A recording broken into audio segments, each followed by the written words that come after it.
ও মোহনগঞ্জের নবীর আশিক,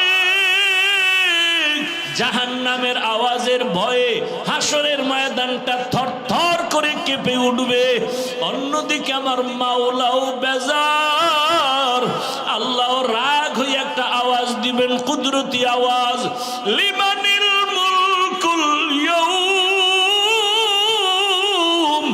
লিল্লাহিল ওয়াহিদিল কাহ্হার। আল্লাহ তাআলার কুদরতি আওয়াজে হাসরের মাঠ থরথর করে কাঁপা শুরু হয়ে যাবে। এমন অবস্থা হবে কেউ কারো পরিচয় দিবে না। এই অবস্থা দেখি আর নবীদের চোখেও পানি। আদম নবীও সিজদায় পড়ে কাঁদবেন, মুসা নবী কান্না শুরু করবেন আর বলবেন, ও মালিক আমার উপায় কি? সূর্যের গরম, জাহান্নামের গরম, আমার আল্লাহ বড় রাগ। এমন অবস্থায় নবী বলেন, আয়েশা, ইব্রাহিম নবীও কান্না, নূহ নবীর কান্না, ঈসা নবীর কান্না, মুসা নবীর কান্না। আম্মা জান বলেন, নবী উম্মতের উপায় কি? আল্লাহর নবী বলেন, উম্মতেরা আদম নবীর কাছে যাবে, ফেরত চলে আসবে, মুসা নবীর কাছে যাবে, ফেরত চলে আসবে, সর্বশেষ এরা খুঁজবে আখিরি নবী কই, এরা আমাকে তালাশ করতে থাকবে। ও নবী আপনি তখন কোথায় থাকবেন? নবী বলেন, আমি তখন আমার মাওলার সামনে মাকামে মাহমুদে। অবস্থা দেখিয়া আমিও সেজদায় পড়ে যাব, কান্না শুরু করব। মুসা নবীর কান্না নিজের চিন্তা, ঈসা নবীর কান্না নিজের চিন্তা, ইব্রাহিম নবীর কান্না নিজের চিন্তা, আর আমি সেজদায় পড়ে কান্না করব। একবারও আমি আমার চিন্তা করব না। আমি বারবার বলবো, আল্লাহ আমার উম্মত, আমার উম্মত। আয় আল্লাহ, একটা উম্মত যেন জাহান্নামে না যায়, জাহান্নামের আমার উম্মত জাহান্নামে গেলে আমি জান্নাতে যাব না। ওই তায়েফের জমিনে কালেমার দাওয়াত দিতে যখন গিয়েছি, ওই তায়েফের বেঈমানেরা বাচ্চাদের বলে দিল, মক্কার পাগল আর সে পাথর মেরে তাড়ায়া দাও। মক্কার পাগল বলে যখন আমাকে বাচ্চাগুলো পাথর মারে বৃষ্টির মতো। ও আয়েশা জানো, আমার শরীরে মশা পড়ে না হারাম, মাছি পড়ে না হারাম, কিন্তু তায়েফের জমিনে আমার শরীর থেকে রক্ত পড়ে পড়ে জুতা পর্যন্ত আটকাইয়া গেছে। আমি কান্না করি আর এক কদম দু কদম দিয়া মক্কার দিকে হাঁটি, আর ওই কাফের সন্তানগুলো আমার গায়ে পাথর মারে বৃষ্টির মতো। জিব্রাইল আমিন এসে হাজির হয়ে গেল। আল্লাহ জানায় দিছে, আমার রসুলের কান্না আমি আল্লাহ বরদাস্ত করতে পারি না। নবীকে বলো এখন তায়েফের জমিন উল্টায় ধ্বংস করে দাও। কেমন মায়ার নবী! জিব্রাইল বলা মাত্র বলে, না ওদের মারিও না জিব্রাইল, ওরা আমাকে চিনে না, যদি জানতো আমার গায়ে আঘাত করতো না। ওরা জানে না আমি কত বড় ইয়তীম, ওরা জানে না আমি কত বড় অসহায়। আমি মা হারাইলাম, বাপ হারাইলাম, আমার আপন আল্লাহ ছাড়া কেউ নাই। খাদিজা আমার হাজারো কষ্টের সান্ত্বনা দিত। ও আল্লাহ, আপনি কেমন দয়ার মালিক! আপনি তো দেখছেন আমি হাতের দ্বারা গুনাহ করেছি, চোখের দ্বারা গুনাহ করেছি, জবানের দ্বারা করেছি, কেউ দেখে না, আপনি দেখেছেন। এত গুনার পরেও রাগ করিয়া ফালাইয়া দেন নাই, সম্মানের চেয়ার থেকে ফালাইয়া দেন নাই। আয় আল্লাহ, এই চেয়ারে বসার কোন আমার এলেম নাই, আমল নাই, যোগ্যতাও নাই, দয়া করে বসাইছেন, গুনার কারণে ফালাইয়া দিয়েন না। ও আল্লাহ, রাগ করে গুনার কারণে পানি বন্ধ করেন নাই, বাতাস বন্ধ করেন নাই, খানা বন্ধ করেন নাই, বরং আপনি বারবার ডাকেন। আমরা লজ্জিত হইয়া ক্ষমার নিয়তে আপনার দরজায় হাজির হয়েছি।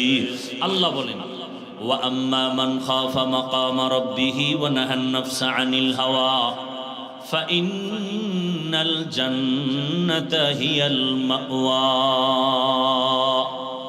হাসরের ময়দানে আমার আদালতে দাঁড়াইয়া হিসাব দেওয়ার ভয়, জমিনে যে নিজেকে গুনাহ থেকে বাঁচাবেন, আল্লাহ বলেন আমি ওয়াদা করলাম তাকে বিনা হিসাবে জান্নাত দিব।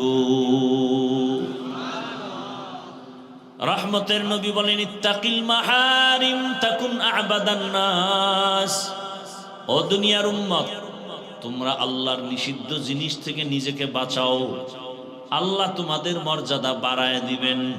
আল্লাহর কাছেও মর্যাদা বাড়বে, উম্মতের কাছেও মর্যাদা বেড়ে যাবে। তরজমা শেষ। এবার ব্যাখ্যা। হাদিসের উপরে 2-3 মিনিট কথা। পৃথিবীতে আল্লাহ মানুষ পাঠাবার আগেই সিদ্ধান্ত ফাইনাল, মানুষ হবে সৃষ্টির শ্রেষ্ঠ। সিদ্ধান্ত কার? অস্থায়ী না স্থায়ী? স্থায়ী। আল্লাহর স্থায়ী সিদ্ধান্ত মানে নাই কে? কে মানে নাই? ওয়ালাকাদ কাররামনা বানি আদম ওয়া হামালনাহুম ফিল বাররি ওয়াল বাহরি ওয়া রাযাকনাহুম মিনাত তাইয়্যিবাত ওয়া ফাদ্দালনাহুম আলা কাসীরিম মিম্মান খালাকনা তাফদীলা। বনি আদম বড় দামি, এদের মতো শ্রেষ্ঠ মর্যাদার আর কোনো প্রাণী আল্লাহ দেন নাই। আল্লাহ বলেন ও দুনিয়ার মানুষ, তোমাদেরকে শ্রেষ্ঠ মর্যাদা দিয়া জমিনে আমি পাঠানোর পর তোমাদের চলার জন্য উত্তম ব্যবস্থা করেছি। জমিনে চলার রাস্তা দিলাম, পানির মধ্যে কিভাবে চলবা সে ব্যবস্থাও করে দিলাম। দুনিয়ার সব প্রাণীরা রাস্তায় চলে, মানুষ তোমার চলার পথটা অনেক সুন্দর, অনেক পিওর। মানুষের চলার রাস্তার মতো বাঘের রাস্তা আসেনি, সাপের রাস্তা আসেনি, আছে কিন্তু এইরকম না। গরুও চলে, হরিণও চলে, বাঘও চলে। দুনিয়াতে মানুষের চলার পথের মতো এত সুন্দর পথ জমিনে আর কোনো প্রাণীকে আল্লাহ দেননি। পানির মধ্যে যেই লোহাটা ফেলে দিলে নিচে চলে যাবে, মানুষের মেধা খাটাইয়া ওই লোহা দিয়া জাহাজ বানায়া ভাসাইয়া এক দেশ থেকে ভিন্ন দেশে ব্যবসার কাজে যায়।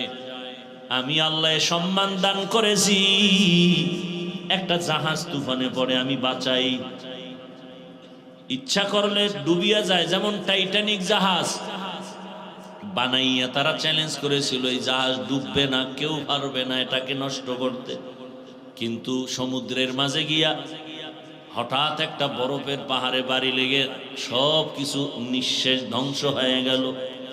আল্লাহর সাথে পাল্লা দিয়া কেউ আগাতে পারে নাই, পারবেও? আল্লাহর সাথে পাল্লা দিয়া কেউ আগাতে পারে নাই, কিয়ামত পর্যন্ত পারা সম্ভব না।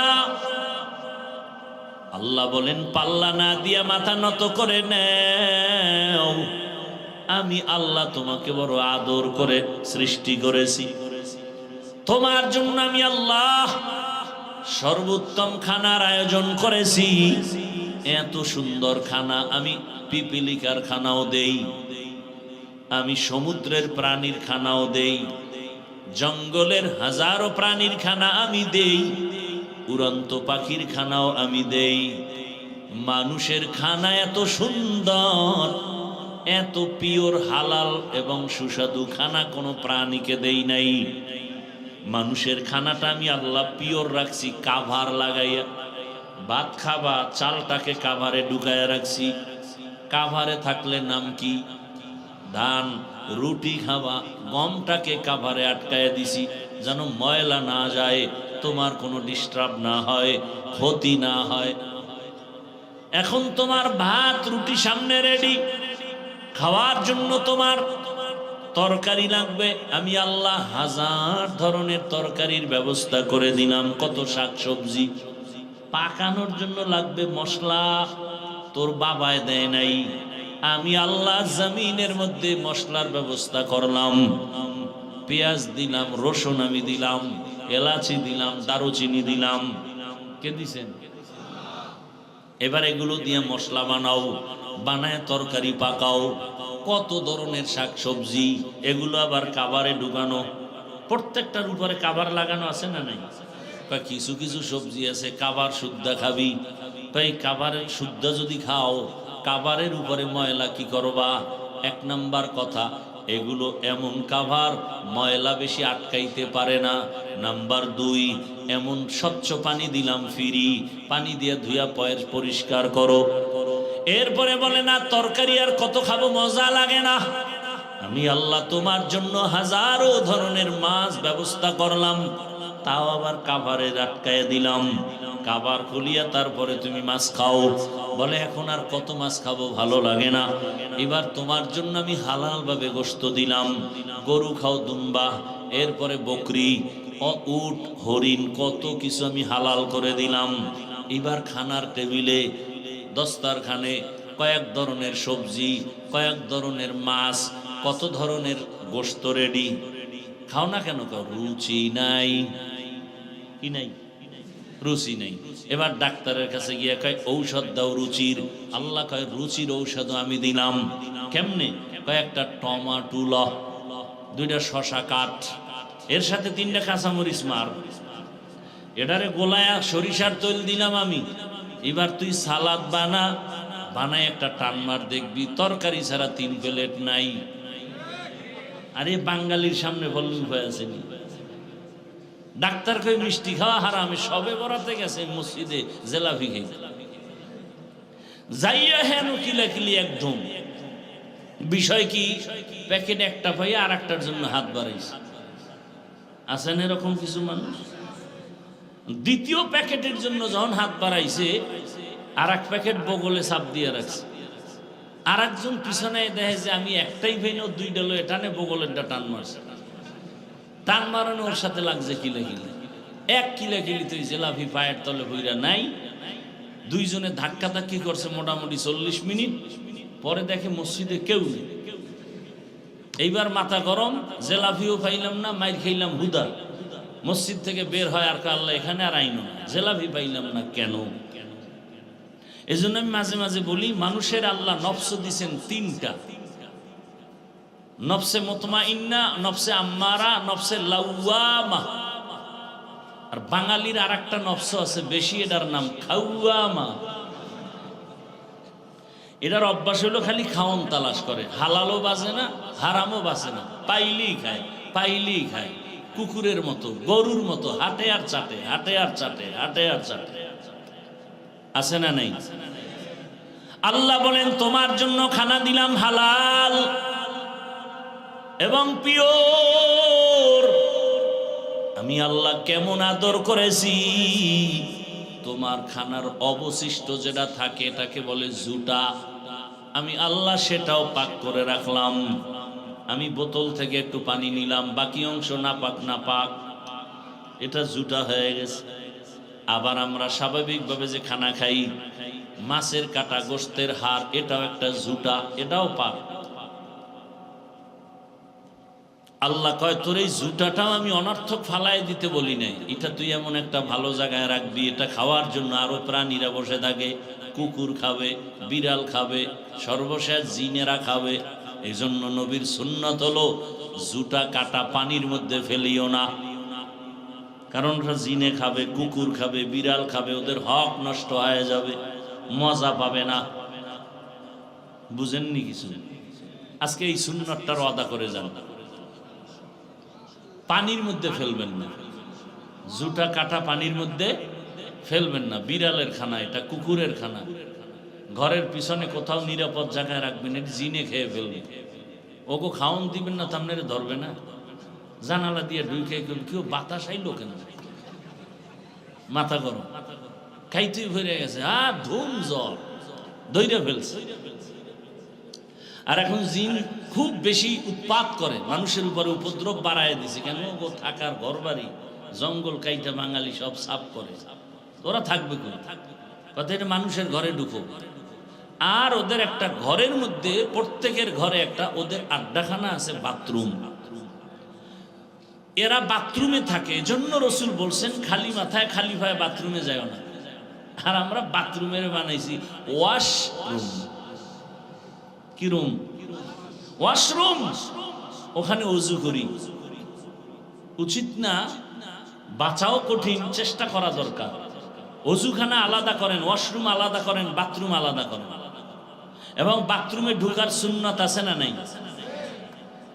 বাম পা দিয়া ঢুকবেন না কোন পা দিয়া?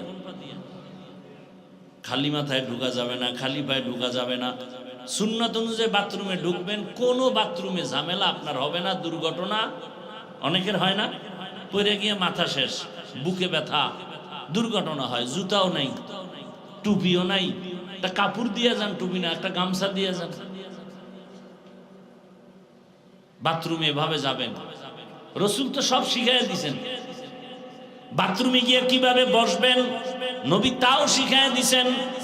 মুশরিক বেঈমানেরা কয় তোমগো নবী কেমন নবী, কয় কেন, কয় বাথরুমের নিয়ম শিখায়। সাহাবায়ে কেরাম কামগো শুধু নিয়ম শিখায় না, বাথরুমে গিয়ে কেমনে বসবো নবী তাও শিখায়। নবী বলেন বাম পায়ের উপরে ভর করে বাথরুমে বসবা, সুন্নাত। হাঁটুর উপরে কাপড় উঠাবা না, সুন্নাত।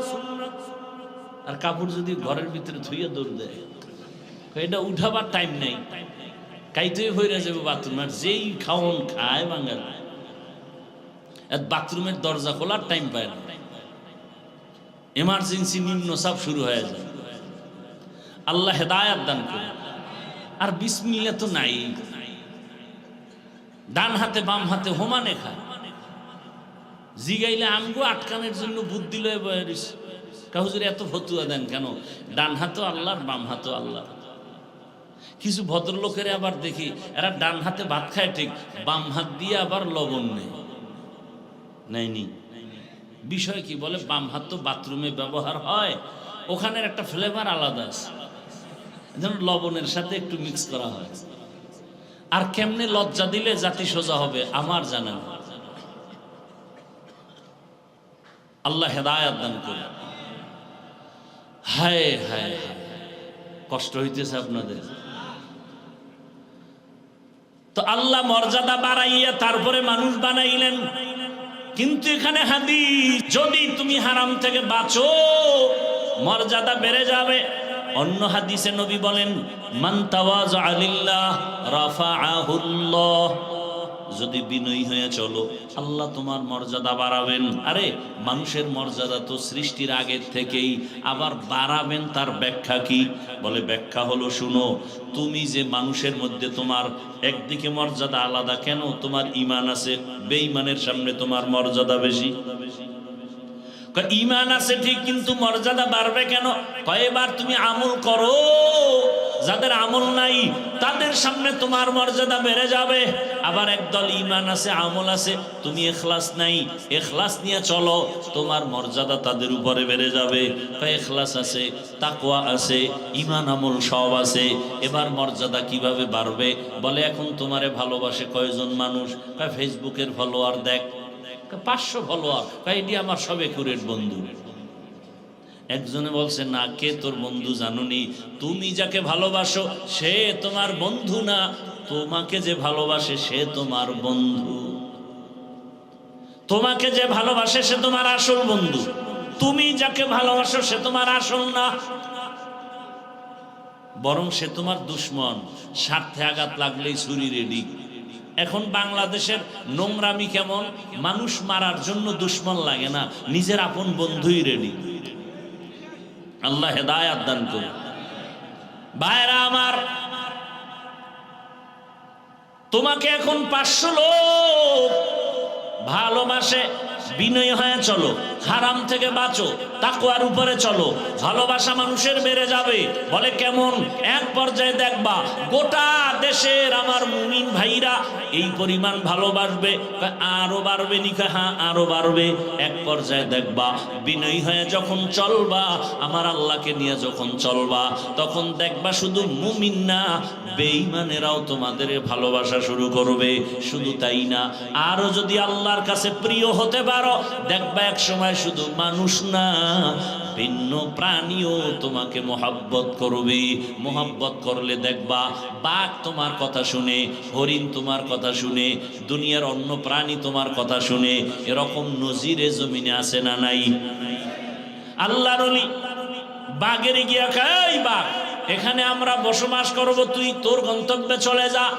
বলতে দেরি বাঘ তার বাচ্চা কাঁধে নিয়ে পাহাড়ের মধ্যে যাইতে দেরি হয় নাই। নদীর মধ্যে পানি নাই, কি নাই? পানি নাই। এলাকার লোক গিয়া কয় নদী শুকনা, বহুদিন ধরে পানি নাই। আল্লাহর বান্দা, প্রিয় বান্দা চিঠি লেখা কয় এটা নদীর মধ্যে ফেলে দাও। যখন নদীর মধ্যে চিঠি দেওয়া হয়, সাথে সাথে শুকনা নদীর মধ্যে জোয়ার শুরু হয়ে গেল। আরো আস্তে করে বলেন, খেয়াল করছেন নি কথাটা? কি শুকনা নদীতে চিঠি লেখছে, পানির জোয়ার, এটা কেমন গাঞ্জাখুরি কথা। এখন একজন কয় এই কামটা ঘটাইছে কে ঘটাইল? পরে একজনে কয় তাবলিগের এক মুরব্বী কয় এ তো কঠিন কাফের হয়ে গেছে। না না না না, তাবলিগ না। কয় কে? চরমনের একজন ব্যক্তি। কয় ও তো ডবল কাফের। কথা না হেও না। কে? কয় দেওবন্দি একজন। কয় ট্রিপল কাফের। কথা তেও না। কয় কে? কয় খোঁজ। খুঁজতে খুঁজতে খুঁজতে খুঁজতে খুঁজতে খুঁজতে ইতিহাস ঘাটতে ঘাটতে গিয়ে দেখে এই কাজ কেউ ঘটায় নাই, যিনি ঘটাইছেন রহমতের নবীর সাহাবী হযরতে ওমর। এবার কাফের ক, ওমরের কাফের বলো। কাদেরে কুদরতু দারি বরকামাল আনতা রব্বি আনতা হাসবি জুল জালাল তুহি কাদের জলিলুল্লাহ জাহাদার বহর হালে তুহি মেরা নেগাহদার। আর একটু সামনে আগাবো না? কষ্ট হবে আপনাদের? হাদিসের উপরে কিছু কথা বললাম, চলেন আয়াত।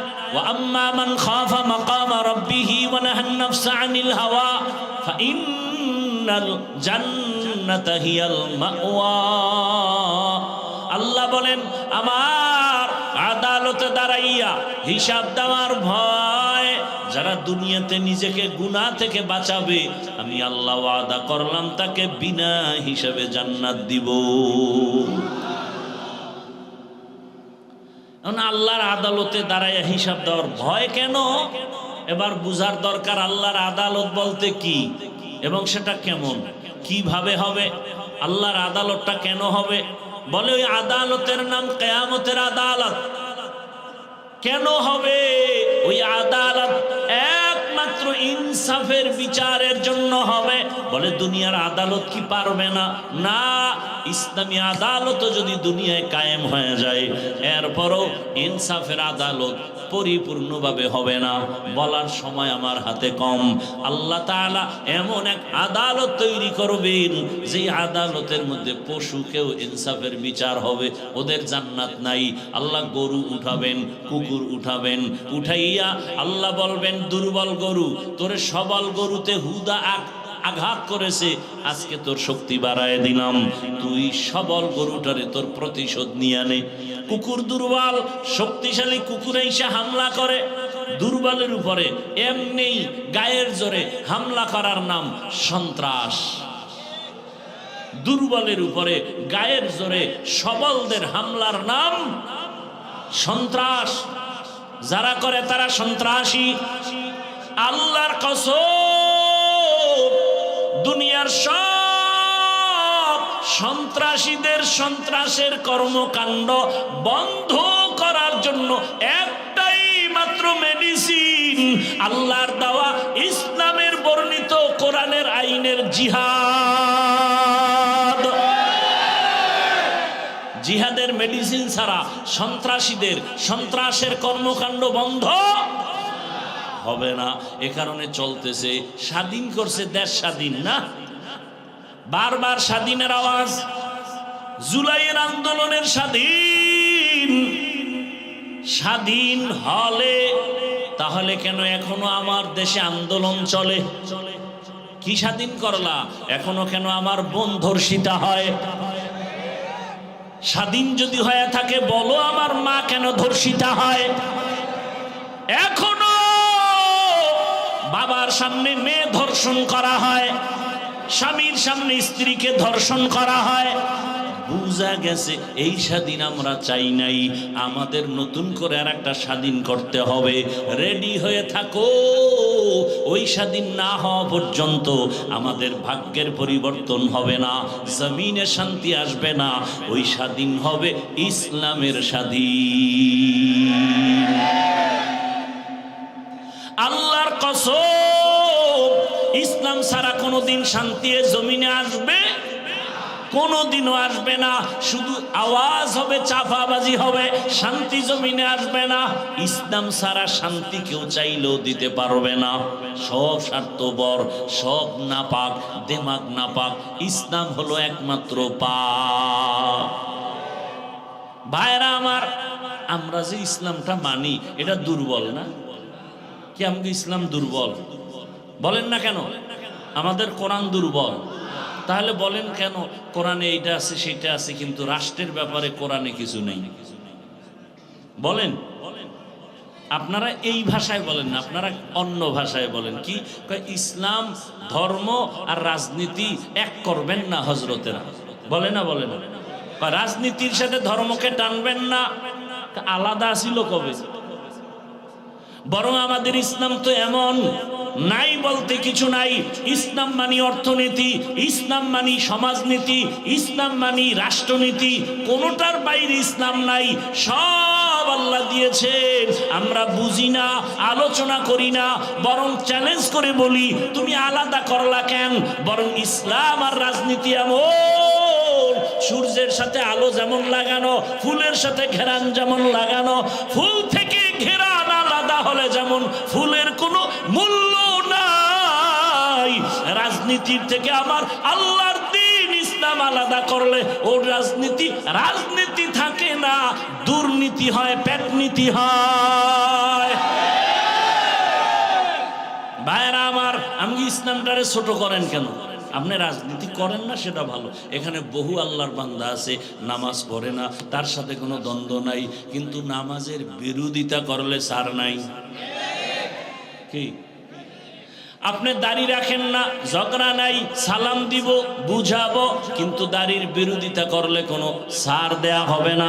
পর্দা না করা, পর্দার বিরোধিতা করা, দুইটা কি এক না? আপনি পর্দা করেন না, কোনো তর্ক নাই, ঝগড়া নাই, কিন্তু পর্দার বিধানের বিরুদ্ধে বললে কোনো ছাড় দেয়া হবে না। ভাইরা আমার, তো আল্লাহ পাক রব্বুল আলামিনের আদালত, ইনসাফের আদালত, আল্লাহ তাআলা ইনসাফের বিচার করবেন। যেখানে বিন্দু থেকে বিন্দু কোনো বেইনসাফি হবে না, তবে সে আদালত হবে বড় ভয়ঙ্কর আদালত। যে আদালতের কথা স্মরণ করে আবু বকর কান্না করেন, ওমর কান্না করেন, রহমতের নবী পর্যন্ত কান্না করেন। আল্লাহর আযাবের ভয়, আল্লাহর আদালতে দাঁড়ানোর ভয় বড় কঠিন। এমন ভয়ঙ্কর আদালত হবে হাসরের ময়দানে, ইনসাফের বিচারের জন্য নবীও কান্না করেন। আল্লাহর আদালতে আমার উম্মতের উপায় কি হবে? আবু বকর নামাজে দাঁড়ায় কান্না করেন, হাসরের ময়দানে আল্লাহর আদালতে কেমন করে দাঁড়াবো, এই ভয়। বাদশা হারুন রশিদের নাম শুনছেন না? বলেন তো তার স্ত্রীর নাম কি? মাশাআল্লাহ, জুবায়দা খাতুন। একজন রাষ্ট্র পরিচালক, অন্যদিকে সে কিন্তু মসজিদের ইমাম। বাদশা হারুন রশিদ শুধু দুনিয়ার বাদশা না, আখিরাতের লাইনও আগানো। প্রমাণ তার স্ত্রী কত বড় দিনদার। পর্দার আড়ালের আম্মা জানেরা, বোনেরা, ভালো করে শুনেন। ওই বাদশা হারুন রশিদের স্ত্রী জুবায়দা খাতুন, তিনি ছিলেন কোরআনের হাফেজা। তার কাজের লোক ছিল 100 নারী, সমস্ত কাজের নারীরাও কোরআনের হাফেজা। আরো আস্তে করে বলেন। কাজের নারীরা, সুবহানাল্লাহ। জুবায়দা চিন্তা করলেন, আল্লাহ আমাকে নেয়ামত দিছেন, আরে এত বড় বাদশাহ হারুন রশিদ, তার ঘরের স্ত্রী জুবায়দার পাওয়ার কত, এরপর আল্লাহর কি ভয়। হরকে দারত খৌফে হকদার দিল মাদাম জন্নতুল মাওয়া দেহাত ও রামাকাম। আরামগো দেশে একটু কমিশনার হইলে আরে পাওয়া, পুরো উল্টায় ফেলায় জমিন দেয়, ঠিক নি? আপনাকে উত্তরবঙ্গে মাঝে মাঝে দেখি ওয়াজের স্টেজে বক্তব্য, মহিলা কি কমিশনার না মেম্বার কোরআনের প্যান্ডেলে বক্তব্য দেয় জাতির সামনে। এটা কি রাজনীতির প্যান্ডেল? বলেন, সহজ কথা বলেন। আমাদের ওয়াজের প্যান্ডেলগুলো কি রাজনীতির স্টেজ? তো রাজনীতির বক্তাদের নাম কেন আর বক্তব্য কেন? ওয়াজের প্যান্ডেলে যদি রাজনীতির নেতা বক্তব্য দিয়ে ভোট চায়, তাহলে আলেম ওলামা কোরআন হাতে নিয়ে রাজনীতির ওয়াজ করবে কঠিন ভাবে। নিজের বেলায় কুরু কুরু, আমগো বেলায় মাকরু, বদমাস। আল্লাহ হেদায়াত দান করুন। ভাই আপনার দাওয়াত কা? আলহামদুলিল্লাহ। আপনার বাড়ি কা? নাউজুবিল্লাহ। মসজিদে ঢুইকা ভোট চায়, আর ইমাম সাহেব যদি ইসলামের লাইনে কোন দল করে, তাই উপরে বিপদ। এটা কোন স্বৈরাচারী আচরণ? আবার জীবন ভর ডাউলের ভানি আটার রুটি খাইয়া কোরআন হাদিস শিখলাম, কষ্ট করলাম, কি পরিমাণ কষ্টের কোনো ভাষা নাই। এত পরিমাণ কষ্ট করছি। কোরআন হাদিসের কি আছে, কয়টা আয়াত, কয়টা অক্ষর, কয়টা নক্তা, কয়টা জের, কয়টা জবর, কোরআনের বিধান কিরকম, কি কি আল্লাহ পাক এই মাসআলা বয়ান করছেন, বিধান কিভাবে দিয়েছেন, কোন বিধান কিভাবে অবতীর্ণ হয়েছে, এর মেয়াদ কি, কোন আয়াতের হুকুম এখনো জারি আছে, কোন আয়াতের হুকুম জারি নাই, আল্লাহ পাক রব্বুল আলামিন পরিবারের কি কি আয়াত দিছেন, সংসারের আয়াতগুলো কি কি, জাকাতের উপরে, অর্থনীতির উপরে আয়াতগুলো কি কি, সবগুলো ঘেটে ঘেটে তাফসিরের লাইনে, ফিকহের লাইনে, মাসআলাগত গ্রামারের লাইনে পড়তে পড়তে পড়তে পড়তে ওলামায়ে কেরাম জীবন শেষ। মানুষকে বয়ানে বসলেই একটা বেয়াদব, বেনামাজি, সুদখোর, সে এসে ডিরেকশন দেয়, বয়ানটা এমন করে। এ সোজা হয়ে যেত। আপনারা যদি আবার পাবলিক দাঁড়ায় কইতেন হুজুরের সাথে বেয়াদবি চলবে না, একটা আওয়াজ দিতেন সব বেয়াদব সাইজ হয়ে যেত। আলেম কোরআন হাদিসের বয়ান করবে, এখানে ডিরেকশন কি আবার? আর কি সুন্দর বক্তব্য, হুজুর গো আজ শুনলে হবে না, আমল করতে হবে। কি সুন্দর বক্তব্য দেয়। তো আপনারা তখন দাঁড়ায় যদি কন আপনার দাড়ি নেই কেন? আল্লাহ হেদায়াত দান করুন। আসলে লোভে ধ্বংস। রসুল বলেছেন হুব্বুদ দুনিয়া রাসু কুল্লি খাতিয়া, দুনিয়া সব ধ্বংসের কারণ দুনিয়ার লোভ। যৌবনের লোভ, ক্ষমতার চেয়ারের লোভ, টাকার লোভ আর সম্পদের লোভ। এই তিন লোভে পইরা মানুষ শেষ। এই কমিটিও লোভে পড়ছে, নাহলে মহিলা মেম্বারের অতিথি বানাইয়া স্টেজ আনবে কেন? হয়তো 10,000 টাকা দেবে, 20,000 টাকা দেবে, এই তো কথা বলেন না কেন? এই সংস্কৃতি থেকে বাঁচতে হবে। স্বাধীন হওয়ার পরেও শুনি এখনো নাকি ওয়াজে বাধা হয়। আমি তো ঢাকায় ঘোষণা দিছি, যারা ওয়াজে বাধা দেয় ভিডিও কইরা কি বলে আমারে দেন না। ওই জালেমের বিরুদ্ধে নতুন করে আন্দোলন করতে হবে। এজন্য বলছি ইসলামের স্বাধীন হওয়া ছাড়া এ জমিনে শান্তি আসবে না। আল্লাহ হেদায়াত দান করে। وَأَمَّا مَنْ خَافَ مَقَامَ رَبِّهِ وَنَهَى النَّفْسَ عَنِ الْهَوَى فَإِنَّ الْجَنَّةَ هِيَ الْمَأْوَى। জুবায়দা সিদ্ধান্ত নিয়েছেন, আমার বাড়ির থেকে 24টা ঘন্টায় কোরআনের আওয়াজ শুরু হবে, চালু হবে। 1 সেকেন্ড যেন জুবায়দার রাজপ্রাসাদের মধ্য থেকে, বাড়ি থেকে কোরআনের আওয়াজের বন্ধ না হয়। জুবায়দা সিদ্ধান্ত নিয়া পরামর্শ করে ফাইনাল করে ফেললেন। কাজের নারীদের বলে তুমি একটু তেলাওয়াত করবা, তারপরে কাজে যাও, এরপরে আরেকজন তেলাওয়াতে বসো, সে কাজে যাও, আরেকজন বসবে, আরেকজন, এভাবে সিরিয়ালে তেলাওয়াত চলতে থাকবে। জুবায়দার বাড়িতে 24টা ঘন্টা আল্লাহর কোরআনের তেলাওয়াত চলে। যেই ঘরে আল্লাহর কোরআনের তেলাওয়াত, ওই বাড়ির মধ্যে কখনো বিপদ আসতে পারে না। মুসলমানের ঘরে কোরআন নাই, একজন না হুজুর এখন কি সাইড জিল কোরআন শরীফ আমার ঘরে, কিন্তু 20 বছর হয়ে গেল একবারও খুইলা দেখে না ভেতরে কি লেখা। কেমন সুন্দর আমার মাওলার কালাম, যেই কালাম দেখলেই কলিজা ঠান্ডা হয়ে যায়, কেমন যেন আমার আল্লাহ চুম্বুক লাগায় দিছে। এই কোরআনের আওয়াজটা শুনলে কেমন যেন চোখের পানি বের হয়ে যায়। কথা ঠিক নেই? ও আমার যুবক বাবারা, খালি গান শুনছো? আল্লাহর কসম, মোবাইলটা যেহেতু চালাবি, জিব্রাইল মানা করলেও ফিরবি না। তবে আমার দাবি হলো, তোর আকাম টাকাম যখন শেষ হবে, তখন তুই 4-5 মিনিটের জন্য মক্কা মদিনার তেলাওয়াত চালু কর। মক্কা মদিনার তেলাওয়াত চালু কইরা মোবাইলটা পাশে রাইখা চুপ করে শুয়ে থাক, ঘুমায় যা শুনতে শুনতে। এক সময় তোর অন্তর এমন হবে, চোখ দিয়ে পানি বের হয়ে যাবে, তুই নিজেই বলবি, আল্লাহর কোরআনের তেলাওয়াতের মতো মজার আওয়াজ নাই, আর কখনো গানের আওয়াজ কানে দিব না। আল্লাহর কোরআন তো এমন এক মজার তেলাওয়াতের কিতাব।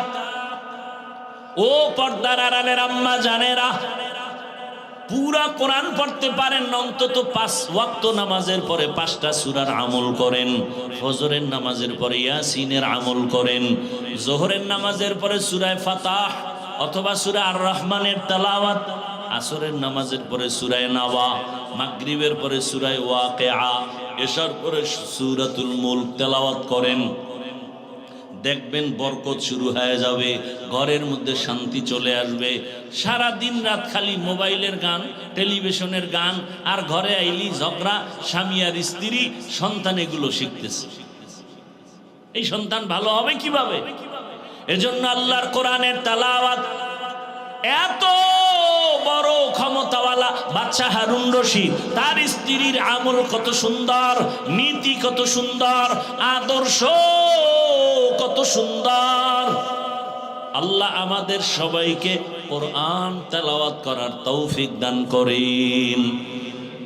বেশি বেশি কোরআন তেলাওয়াত, বুকে লাগান, আঙ্গুল টানেন, আল্লাহর কোরআন দেখেন, হাযা কালামু রাব্বি, দিলটা শান্ত হয়ে যায়। পৃথিবীতে আল্লাহর কোরআনের আওয়াজের মতো আর সুন্দর আওয়াজ নাই। এই জুবায়দা একদিন স্বপ্ন দেখতেছে, বাইতুল্লাহর সামনে সে দাঁড়ানো। কোথায় দাঁড়ানো? বাইতুল্লাহর সামনে দাঁড়ানো বড় কঠিন, কিন্তু স্বপ্ন দেখতেছে জুবায়দা বাইতুল্লাহর সামনে দাঁড়ানো, আর সারা দেশের মানুষ এসে এসে জুবায়দার সাথে জেনা করে। কোথায় বৈশা? আরে কোথায়?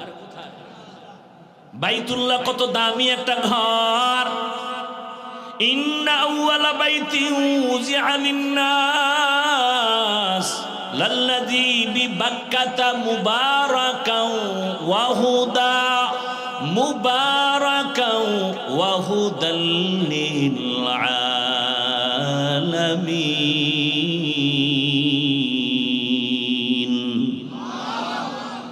আল্লাহ জমিন বানায় প্রথম ঘর বানাইলেন হেদায়েতের ঘর, বাক্কা নগরী বাইতুল্লাহ।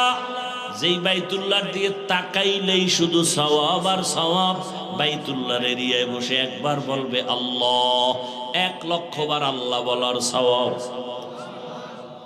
জুবায়দা খাতুন স্বপ্ন দেখে বাইতুল্লাহর পাশে দাঁড়ানো, আর সারা দেশের মানুষ এসে এসে জুবায়দার সাথে জিনা করে।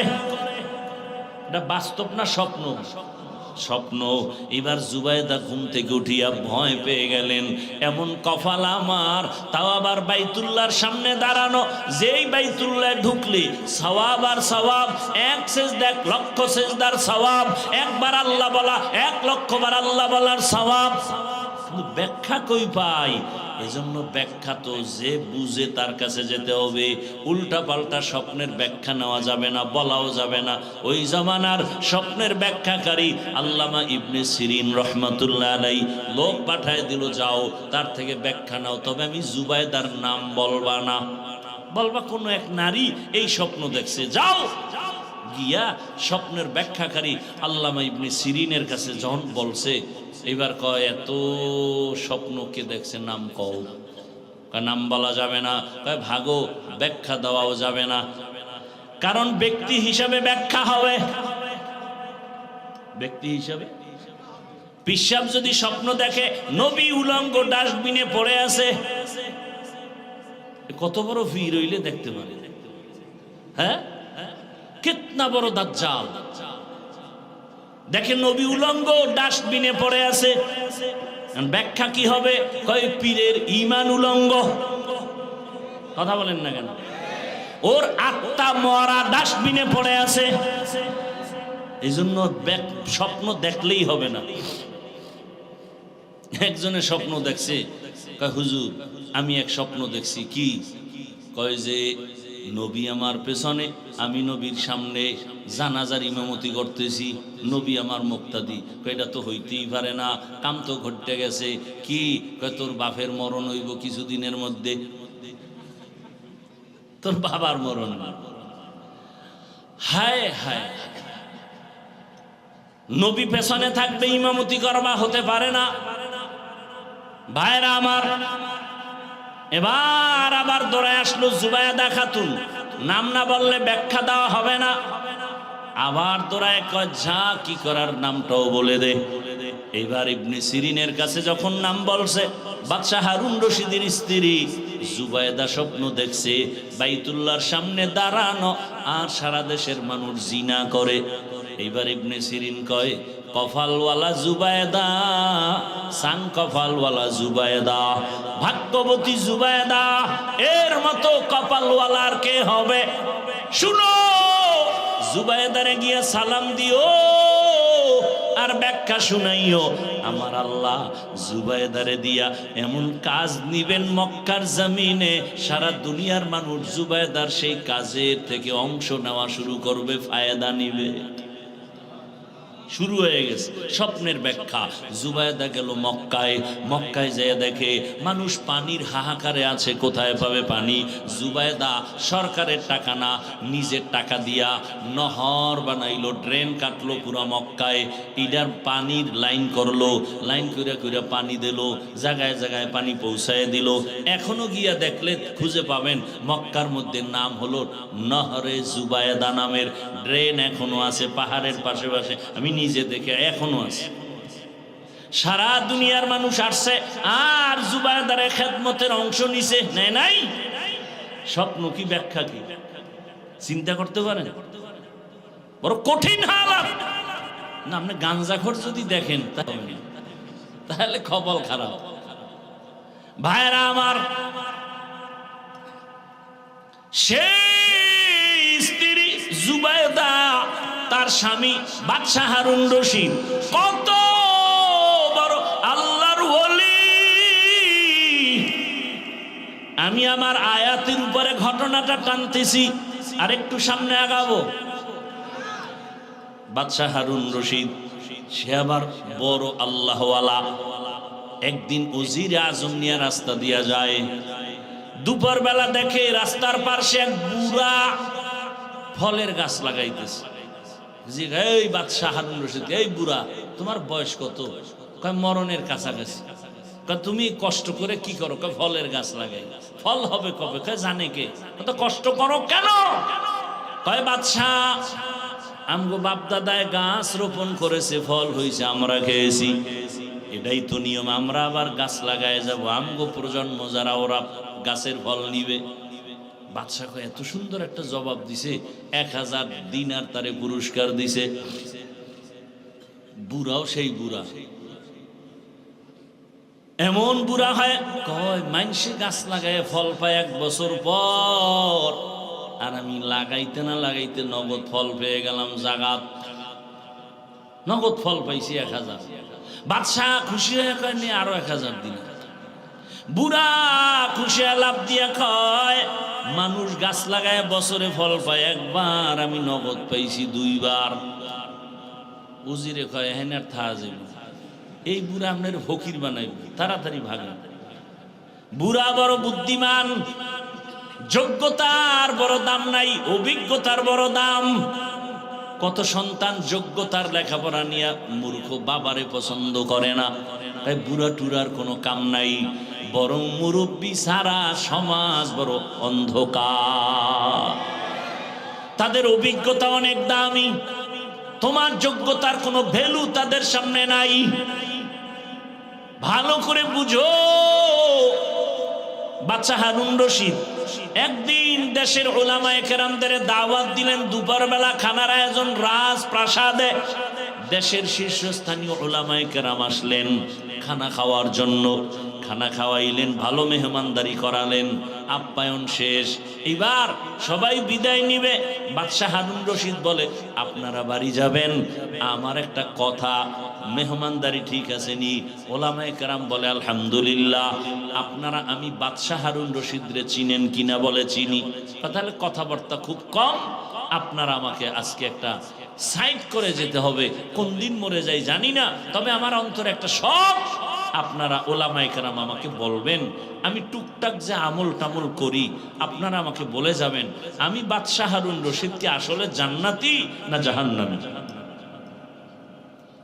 সব ওলামায়ে কেরাম পেরেশান হয়ে গেলেন।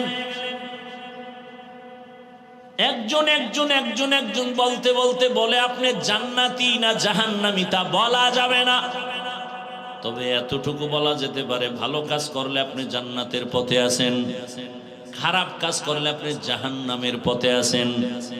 জান্নাতি বলা যাবে যাবে না, জাহান্নামী বলা যাবে না।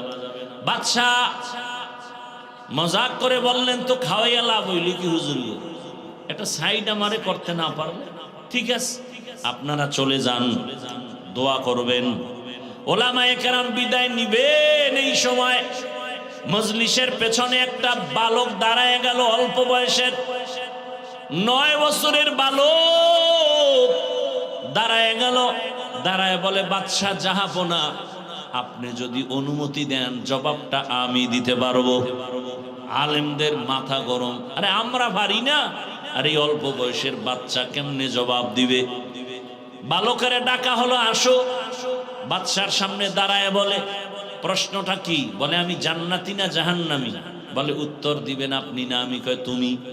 তাহলে যেহেতু কিছু সময়ের জন্য আমি উত্তর দিব, বলেন প্রশ্ন করার থেকে উত্তর দিনেওয়ালার মর্যাদা কম না বেশি? বলে বেশি।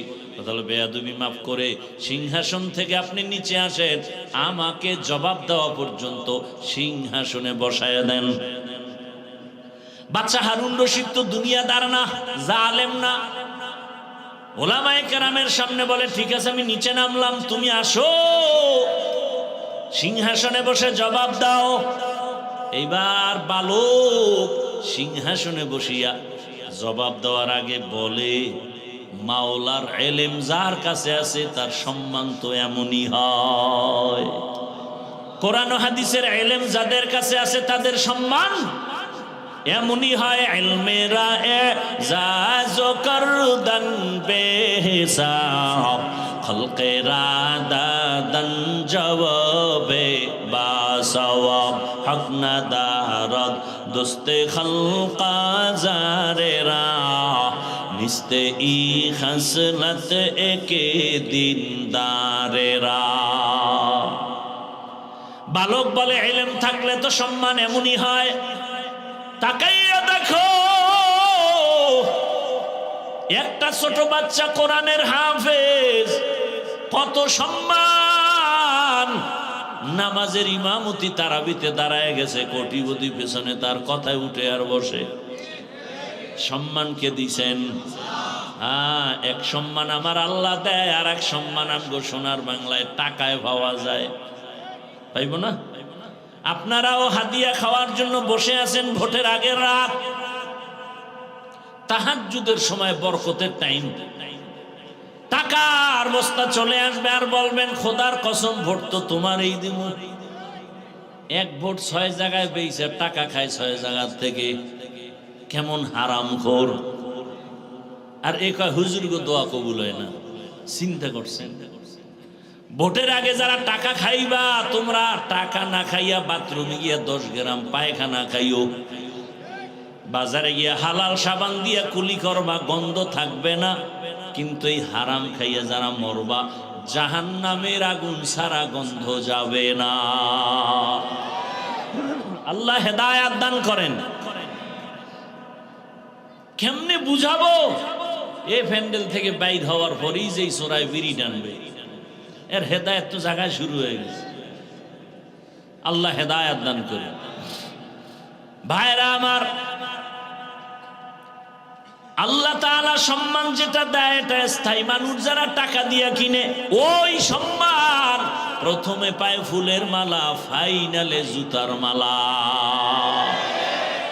জিন্দেগি মে বন্দগি তু করনা হে,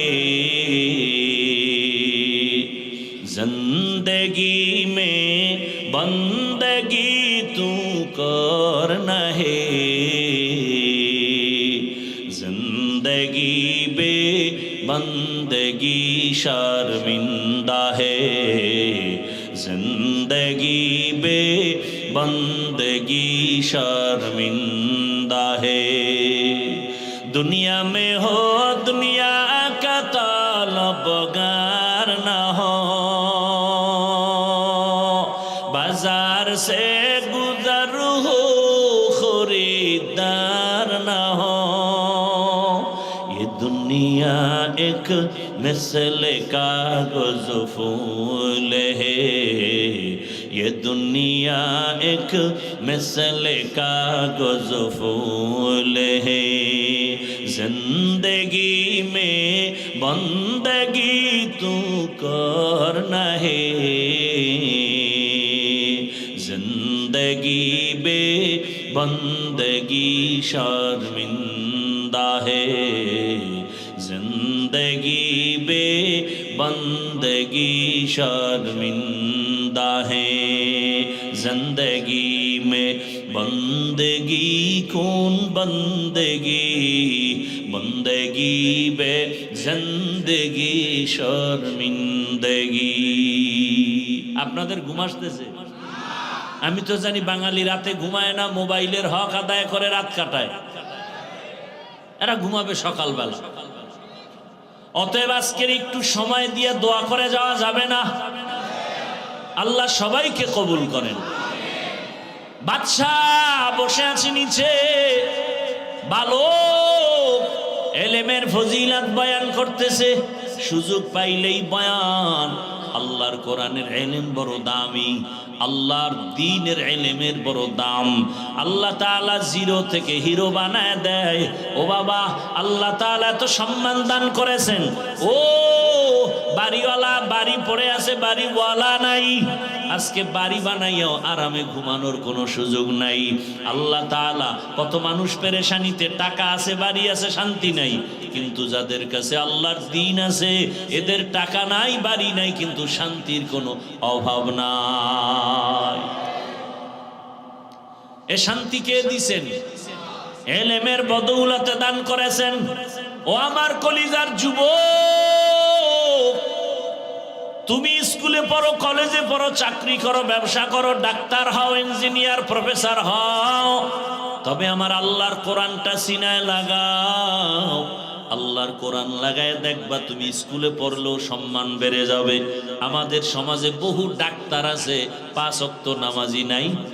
তাহলে কেন বলবো ডাক্তার হওয়া খারাপ? ইঞ্জিনিয়ার হয়েও 5 বেলার নামাজ পড়ে, উলামায়ে কেরামের সাথে কলিজার সাথে সম্পর্ক, তাহলে আমি কেন বলবো ইঞ্জিনিয়ার হওয়া খারাপ?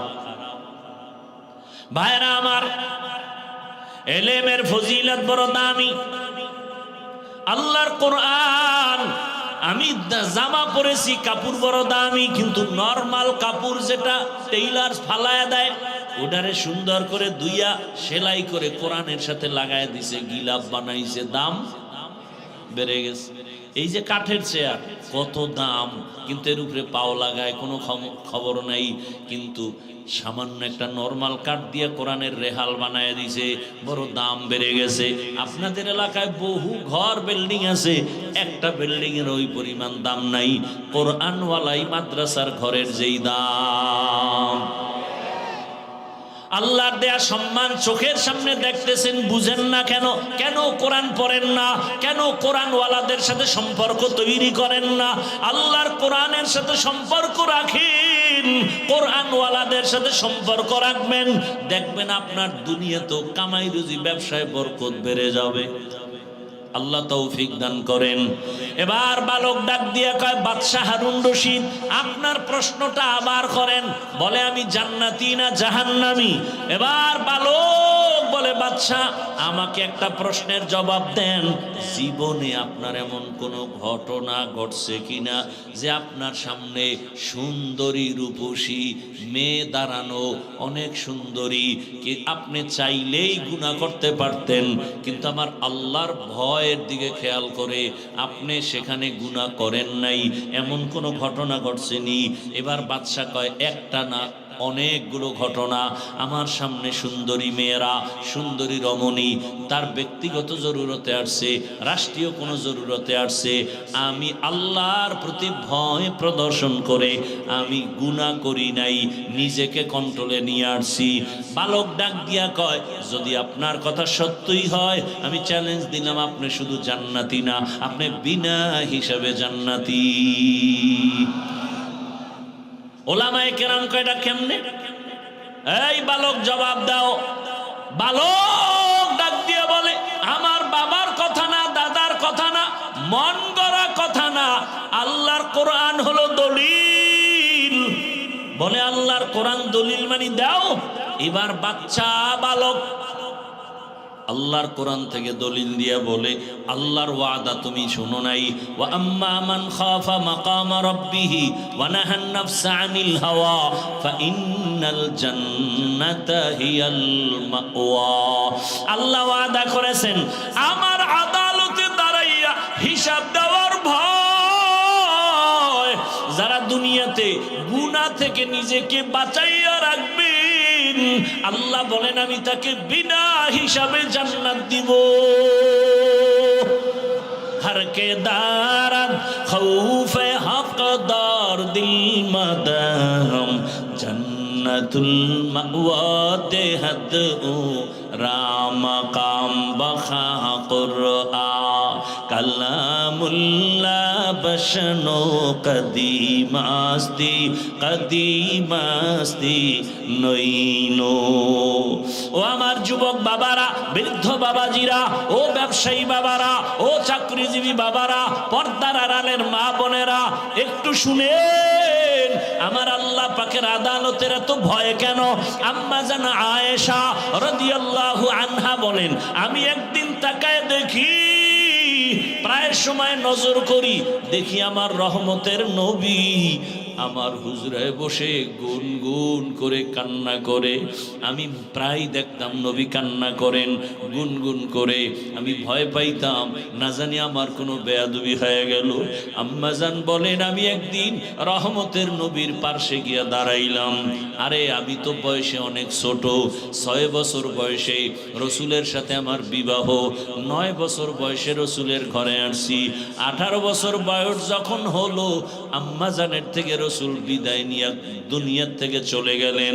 মাত্র 9 বছর নবীর ঘর করলেন। আমার নবী ঘরে বসে কাঁদবেন, আর আমি আয়েশা ভয় পাই না জানি কোনো বেয়াদবি হয়ে গেল। নবীর পাশে গিয়া দাঁড়ালাম, ইয়া রাসূলুল্লাহ আপনি কেন কাঁদেন? আমি আয়েশার কোনো বেয়াদবি হয়ে গেল নাকি? রহমতের নবী বলেন, ও আয়েশা তোমার কেন বেয়াদবি হবে? বলে, আমার বয়স কম, রহমতের নবীর সাথে যদি বেয়াদবি হয় আমার জাহান্নাম ছাড়া উপায় নাই। নবী বলেন, আয়েশা তুমি কি জানো সাথে বিবাহের পয়গাম কে দিয়েছে জানো? আমি তোমাকে বিবাহ আমার বাবার কথাই করি নাই, তোমার বিবাহের সাথে আমার বন্ধন, তোমার পয়গাম দিয়েছেন ডাইরেক্ট আমার আল্লাহ। তুমি বেয়াদবি করবা এমন আল্লাহ তো এমন ব্যক্তির ব্যাপারে পয়গাম দিবে না। তবে নবী আপনি কাঁদেন কেন? রহমতের নবী বলেন, আয়েশা আমার জীবনের একটা ইতিহাস বড় কঠিন, তুমি জানো না। আমার জীবনে দুইটা কথা বেশি বেশি মনে পড়ে গেলে, দুইটা কথা আমার মনে পড়লে আমি বেশি বেশি কান্না করি। ইয়া রাসূলুল্লাহ আপনার সে দুইটা কথা কি? বলে, আয়েশা তুমি জানো না আমার জীবনের একটা বেশি অংশ চলে গেছে, তুমি আমার শেষ অংশে চলে আসছো। ওই বেশি অংশটা আমার কান্নার ইতিহাস, আমার না খাওয়ার ইতিহাস, আমার উপরে জুলুম অত্যাচারের ইতিহাস। আমার বংশের ভেতরে চতুর্মুখী দুশ্মন। আমি দুনিয়াতে আইসা একবার বাবার চেহারাও দেখতে পারি নাই, বাবা বলে ডাক দিতে পারি নাই। 6 বছরে আমি মা হারিয়েছি, 8 বছরে আমার দাদাও চলে গেল। আমার জীবনে এমন অবস্থা, ডানেও দুশ্মন, বামেও দুশ্মন, পেছনে দুশ্মন, চতুর্মুখী দুশ্মন। আমার হাঁটার পথে কাটা, আমারে চতুর্মুখীভাবে অত্যাচার, আমাকে রাতের বেলা চায় মেরে ফেলবে। আমার বাড়ির চতুর্পার্শ্বে ঘেরাও দিয়া দুশ্মন হাজির হয়ে গেল। ও আয়েশা ওই সময় আমার টাকা নাই, আমি অত বড় অসহায়, এমন এক হালাত। ওই সময় আমার একমাত্র দুনিয়া দারুল আসবাব হিসাবে আল্লাহ আমাকে দুইটা ছায়ার ব্যবস্থা করলেন। আমার জীবনের এক বড় ছায়া আমার চাচা আবু তালিব, আর একটা ছায়া আমার সহধর্মিনী খাদিজা রাদিয়াল্লাহু আনহা। ছিল সে আরবের বড় ধনী নারী। ও পর্দার আড়ালের আম্মা জানেরা, আপনারাও তো খাদিজা রাদিয়াল্লাহু আনহার মতোই তো দেখতে নারী। আপনারা যদিও খাদিজা না, আল্লাহ তাআলা আপনাদের এত মর্যাদা দান করলেন। নবীজি যেই সময় দুনিয়াতে আসছেন, নারী ছিল সমাজের বড় অবহেলিত, নারী পছন্দ করে না। বাবা তার কন্যাকে গলা টিপে মেরে ফেলে, কন্যা পছন্দ করে না। নবী বলেন, ও আয়েশা আমার ওই কঠিন সময়, আমার অসহায়ত্বের অবস্থার ভিতরে খাদিজা আরবের বড় ধনী সম্পদওয়ালা আমার ঘরে যখন আসছে, 2 স্বামী বিদায়ের পরে আমি একাধিক সন্তানের মা হওয়ার পরে খাদিজা আমার ঘরে আসছে।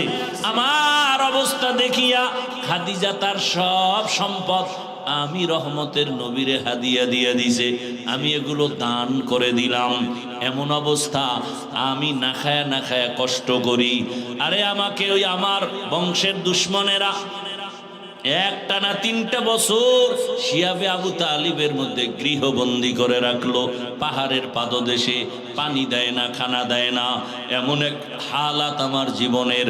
আমি গাছের পাতা ছিঁড়ে ছিঁড়ে চাবায়া চাবায়া খাই, পেটের ক্ষুধা নিবারণ করি।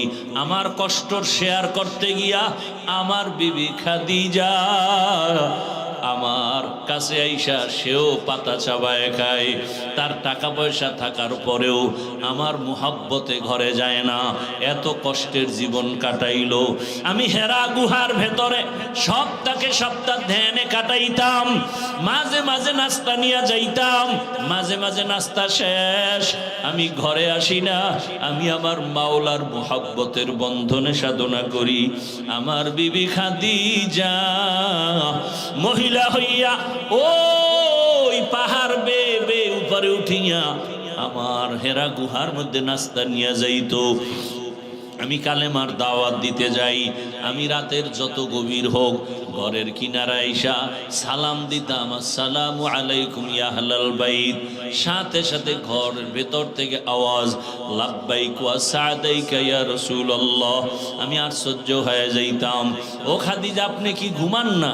খাদিজা বলেন, ইয়া রাসূলুল্লাহ আমি জানি আপনার মা নাই, বাবাও নাই, আপনার চতুর্মুখী দুশ্মন।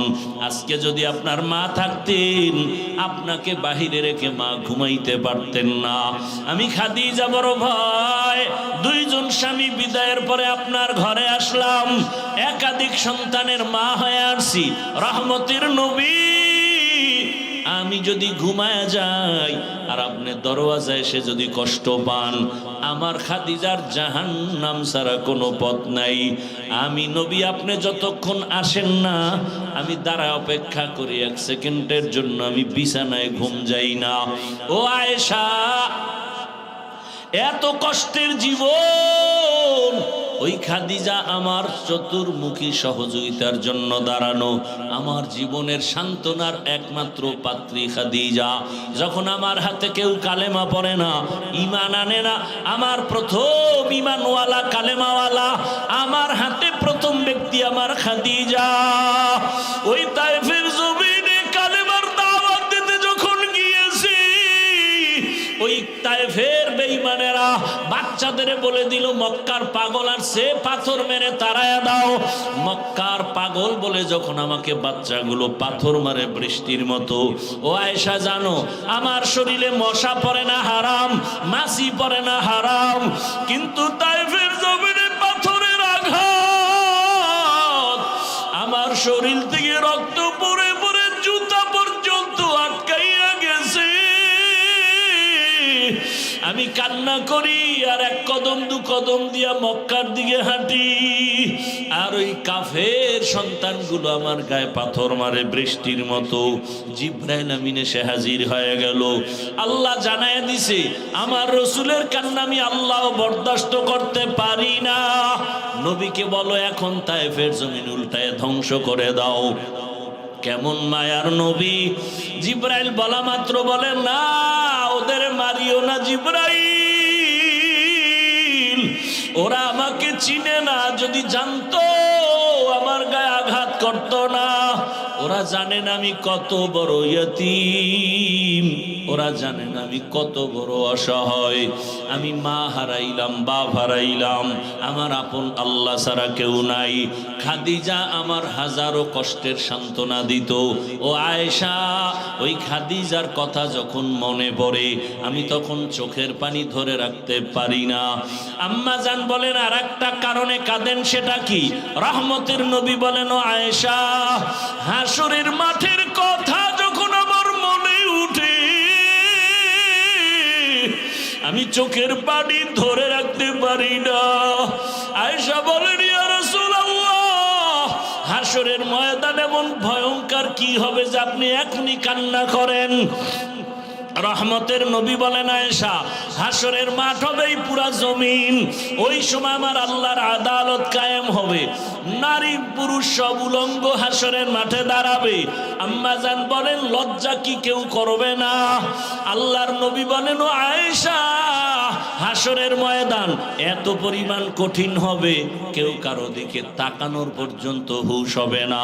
সূর্য নিচে চলে আসবে, সূর্যের গরম যখন শুরু হবে জমিনটা মাটির তামা হয়ে যাবে পুড়িয়া। অন্যদিকে জাহান্নামের আওয়াজ, জাহান্নামের চিৎকার ডেকে ডেকে বলবে, ও আল্লাহ, বেনামাজি গুলো কই, গুনাহগার গুলো আমার পেটের মধ্যে দাও। আল্লাহ বলবে, না, জাহান্নাম অপেক্ষা কর, বিচার শেষ করিয়া নেই। নবী কান্না করে আর বলে, আয়েশা, জাহান্নামের আওয়াজের ভয়ে হাসরের ময়দানটা থরথর করে কেঁপে উঠবে। অন্যদিকে আমার মাওলাও বেজার, আল্লাহ রাগ হয়ে একটা আওয়াজ দিবেন, কুদরতি আওয়াজ, লিমানিল মুলকুল ইয়াউম লিল্লাহিল ওয়াহিদিল কাহ্হার। আল্লাহ তাআলার কুদরতি আওয়াজে হাসরের মাঠ থরথর করে কাঁপা শুরু হয়ে যাবে। এমন অবস্থা হবে কেউ কারো পরিচয় দিবে না। এই অবস্থা দেখিয়া নবীদের চোখেও পানি। আদম নবীও সিজদায় পড়ে কাঁদবেন, মুসা নবী কান্না শুরু করবেন আর বলবেন, ও মালিক, আমার উপায় কি? সূর্যের গরম, জাহান্নামের গরম, আমার আল্লাহ বড় রাগ।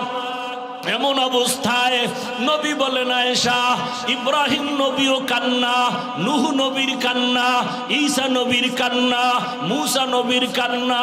আম্মা জান বলেন নবী উম্মতের উপায় কি? আল্লাহর নবী বলেন উম্মতেরা আদম নবীর কাছে যাবে, ফেরত চলে আসবে, মূসা নবীর কাছে যাবে, ফেরত চলে আসবে, সর্বশেষ এরা খুঁজবে আখিরি নবী কই, এরা আমাকে তালাশ করতে থাকবে। ও নবী আপনি তখন কোথায় থাকবেন? নবী বলেন আমি তখন আমার মাওলার সামনে মাকামে মাহমুদে অবস্থা দেখিয়া আমিও সেজদায় পড়ে যাব, কান্না শুরু করব। মূসা নবীর কান্না নিজের চিন্তা, ঈসা নবীর কান্না নিজের চিন্তা, ইব্রাহিম নবীর কান্না নিজের চিন্তা, আর আমি সেজদায় পড়ে কান্না করব। একবারও আমি আমার চিন্তা করব না, আমি বারবার বলবো আল্লাহ আমার উম্মত, আমার উম্মত। আয় আল্লাহ একটা উম্মত যেন জাহান্নামে না যায়, জাহান্নামের আমার উম্মত জাহান্নামে গেলে আমি জান্নাতে যাব না। ও মোহনগঞ্জের নবীর আশিক, আমার নবীর সুন্নত কেমনে জবাই করো? ও যুবক বাবা, তোমার মতো কত যুবক র্যাব আর্মি পুলিশ বিডিআরের চাকরি করে, নামাজ ছাড়ে না।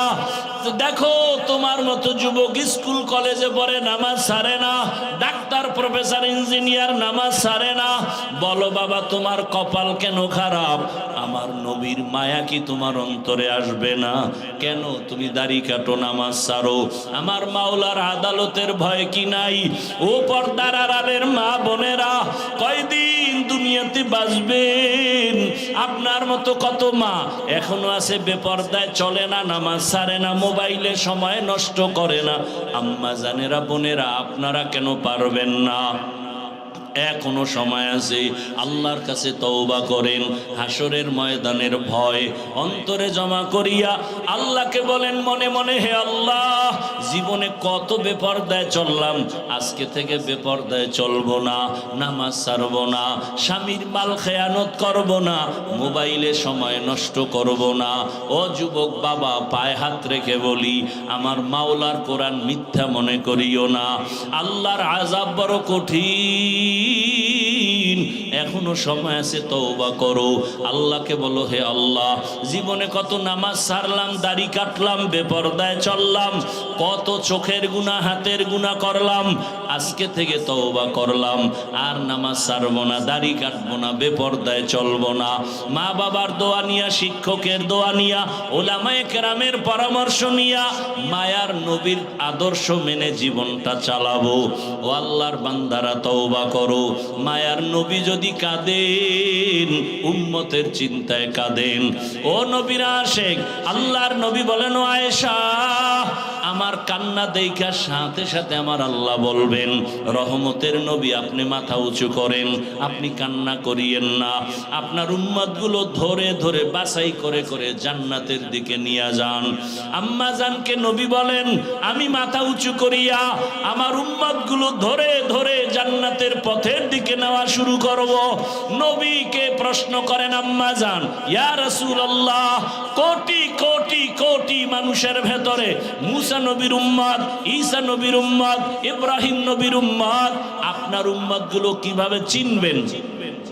নবী বলেন, ও আয়েশা আরে যারা আমার উম্মত আসল দুনিয়াতে 5 ওয়াক্ত নামাজ আদায় করেছে ওযু বানাইয়া, হাসরের ময়দানে ওযুর জায়গাগুলো নূরের আলোতে ঝলমল করতে থাকবে। আমি ধরে ধরে হাউজে কাউসারের কিনারায় নিয়া আমি নিজে পেয়ালা ভরে ভরে আমার মোহাব্বতের উম্মতের হাউজে কাউসারের শরবত দিব, আমার উম্মত পান করবে। ও আল্লাহর বান্দারা, ওই হাউজে কাউসারের পানি আমার মায়ার নবীর সুপারিশ যদি পেতে চাও, পায়ে হাত রেখে বলবো এখনো সময় আছে, তওবা করো। ওরে জীবনের শখ মিটাইয়া গুনাহ তো কম করো নাই, নামাজ তো কম ছাড়ো নাই, দাড়ি তো কম কাটো নাই, বেপরদায় আড্ডা তো কম দাও নাই, আর কত দেখো না লাশ আর লাশ, পানির নিচে যুবকের লাশ, ঘরের বিছানায় যুবকের লাশ, গাড়ির নিচে যুবকের লাশ। তওবা করো খাঁটি অন্তরে। আর জীবন চলে গেল, নামাজ ছাড়বা না, বেপরদায় চলবা না, মা বাবার দোয়া নিয়া, ওলামায়ে কেরাম শিক্ষকদের পরামর্শ দোয়া নিয়া নবীর তরিকা মেনে চলবা। তওবা করার মতো যদি নিয়ত হয়, মুনাফিকি অন্তরে যদি না থাকে, খাঁটি তওবার নিয়ত যাদের আছে, দুটো হাত আল্লাহকে দেখাইয়া দাও। আয় আল্লাহ, হাতগুলো কবুল করে নেন, তওবা কবুল করে নেন, তওবার উপরে মজবুত হইয়া চলার মতো তৌফিক দান করেন, আমিন। আলহামদুলিল্লাহি রাব্বিল আলামিন, ওয়াসসালাতু ওয়াসসালামু আলা সাইয়্যিদিল আমবিয়া ওয়াল মুরসালিন ওয়া আলা আলিহি ওয়া আসহাবিহি আজমাইন। ইয়া আরহামার রাহিমিন, ইয়া আরহামার রাহিমিন, ইয়া আরহামার রাহিমিন। রব্বিরহামহুমা কামা রব্বায়ানি সগীরা। আল্লাহুম্মা ইন্নাকা আফুউন কারীম তুহিব্বুল আফওয়া ফা'ফু আন্না। اللهم إنا نسألك رضاك والجنة ونعوذ بك من سخطك والنار. اللهم إنا نعوذ بك من البرص والجنون والجذام وسيء الأسقام. اللهم ارحمني بترك المعاصي، اللهم ارحمني بترك المعاصي. اللهم إنا نسألك علما نافعا ورزقا واسعا وشفاء من كل داء. رب زدني علما نافعا ورزقا واسعا وشفاء من كل داء. رب اشرح لي صدري ويسر لي أمري واحلل عقدة من لساني يفقه قولي. اللهم إني ظلمت نفسي ظلما كثيرا ولا يغفر الذنوب إلا أنت فاغفر لي مغفرة من عندك وارحمني إنك أنت الغفور الرحيم. اللهم اجعلني من المستجابين للدعوات. اللهم إنا نسألك بأن لك الحمد لا إله إلا أنت المنان يا بديع السماوات والأرض يا ذا الجلال والإكرام يا حي يا قيوم. ইয়া আল্লাহ, আমরা গুনার বোঝা নিয়ে আপনার দরওয়াজায় হাজির। কুদরতের নজর দিয়া দেখেন, ওলামায়ে কেরাম, মুরব্বী, হাজী সাহেব, কত ছাত্র, কত যুবক, পর্দার আড়ালে কত মা বোনেরা, আমরা গুনার বোঝা নিয়ে হাজির হয়েছি। দুনিয়ার সব বাড়িওয়ালাদের দরজা বন্ধ হয়ে গেছে। আয় আল্লাহ, সব রুমের দরজা বন্ধ, অফিস আদালতের দরজা বন্ধ। ও আল্লাহ, ভেবে দেখলাম একটা দরজা খোলা,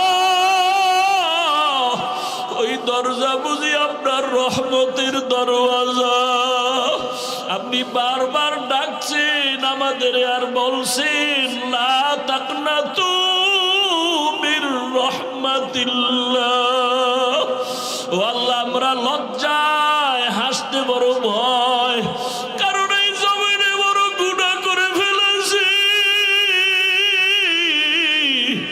আমার মতো গুনাহগার এই ময়দানে কেউ নাই।